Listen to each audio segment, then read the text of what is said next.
Land pooling, acquisition, ये सारी हवा में बातें थी।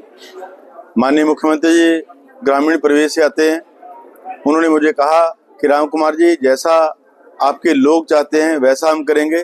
तो मैंने लोगों की मंशा, परसों मुझे उन्होंने दिल्ली बुलाया, रात को मैं आया, तो मैंने लोगों की मंशा मुख्यमंत्री जी के साथ चर्चा करके उनको बताई और उन्होंने अपना संदेशा दिया है कि लोगों को आप मैसेज दे दो कि किसी भी जिम्मेदार की एक विश्वास जमीन भी जो है वो सरकार को नहीं चाहिए। सरकार ना लैंड पूलिंग में करेगी, ना सरकार एक्वायर करेगी, ना किसी घर को उजाड़ेगी। इसलिए यहाँ तीनों गांव के लोगों को मैंने इकट्ठा किया था कि ये मैसेज मैंने देना था। मैसेज उनको दिया। तरह तरह की भ्रांतियां कई लोग फैला रहे थे और कई दिनों से काम चला हुआ था। अगर कहीं कोई एक्विजिशन होनी होती है तो जैसे कोई प्रोजेक्ट लॉन्च होता है तो सरकार वहाँ की रजिस्ट्रियाँ बंद कर देती है। तो मैंने अभी इनसे भी पूछा, पंचायत से भी पूछा, प्रधान जी यहाँ खड़े हैं भाग सिंह जी, तो मैंने इनसे भी बात करी तो कहीं भी कोई किसी की कोई रजिस्ट्री बंद नहीं है, कोई बैन नहीं है किसी तरह का। तो एक्विजिशन और लैंड पूलिंग का सवाल ही पैदा नहीं होता। इसलिए क्योंकि थोड़ी थोड़ी जमीनें हैं, मेरी अपनी पंचायत के लोग हैं, तो इनके लिए इनके वकालत करना जो है, इनसे जो बाकी लोग एजुटेशन करते हैं या कुछ करते हैं उनसे पहले मेरा दायित्व है।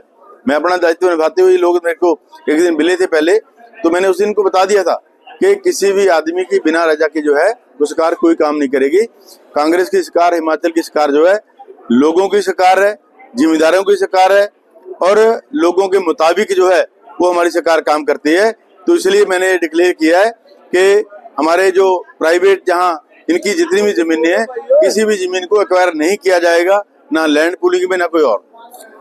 Thank you sir. जैसा कि देखने में आया, आपकी अपनी ग्राम पंचायत हरिपुर संडोली के लोग रेलवे के लिए, इंसाफ के लिए डीसी सोलन जी के पास भटक रहे हैं, तो उसके लिए आप क्या कहना करेंगे? बताएंगे कि फलाने जी का इतना रेट मंगा है और ये जो देन है ये पिछली जयराम सरकार की देन है। उन्होंने दौड़ के साथ जो बनना था, एक जो रेट हमारे हरिपुर संडोली का रेट था 50 लाख रुपए था, उसको 7 लाख किया, कहीं 35 लाख दे दिया, कहीं 20 लाख दे दिया, कहीं 7 लाख दे दिया। हमने डी साहब से कई बार बात करी है कि सभी को समान रेट जो है वो दिया जाए और इसका फैसला जो है वो शीघ्र आएगा। सर, विरोध के बाद नेशनल हाईवे का काम हुआ था, पर सर जो अभी हाल की बारिश है सर, उसमें फिर से जो है नेशनल हाईवे का हालत खराब हो गई है। उसके लिए सर मेरी 2-3 दिन से उनसे बात हो रही है।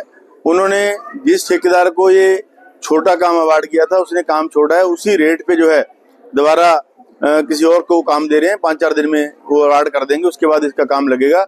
और जो मेन बड़ा टेंडर है वो भी भारत सरकार जो है वो उसको एक्सटेंड करी जा रही है। मेरे ख्याल 3-4-5 महीने हो गए, तो उसके एक्सटेंशन का पता नहीं क्या वजह है।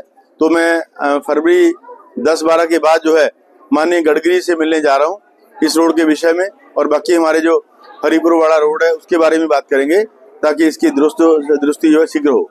Thank you. आज की मीटिंग के बाद जो आपकी किसानों के साथ मीटिंग है, क्या आप इस मुद्दे को सीएम साहब से दोबारा उठाएंगे? दोबारा उठाने की जरूरत नहीं है।